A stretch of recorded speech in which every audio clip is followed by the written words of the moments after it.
এই যে ডালটা রান্না করছি না, এটা শুধু আমার রান্নাঘরের ডাল না, এটা আমার মায়ের রেখে যাওয়া শেষ স্মৃতি। আজ থেকে ঠিক 3 বছর আগের ঘটনা। তখন আমি কেরিয়ার নিয়ে খুব খারাপ সময় পার করতেছিলাম।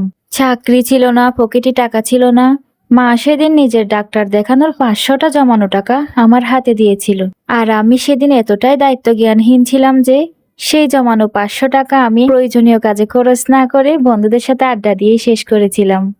আর জানেন, সেদিন বাড়ি ফেরার পর মা আমাকে কিচ্ছু বলেনি।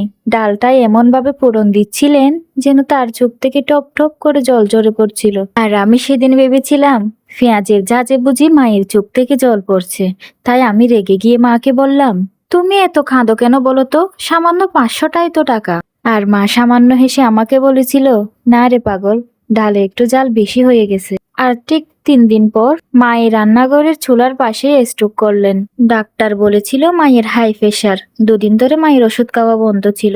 আর মায়ের ওষুধ খাওয়ার জমানো শেষ সম্বলটুকু আমার হাতে তুলে দিয়েছিল। আজ আমার ভালো চাকরি আছে, দামি গাড়ি বাড়ি সব আছে,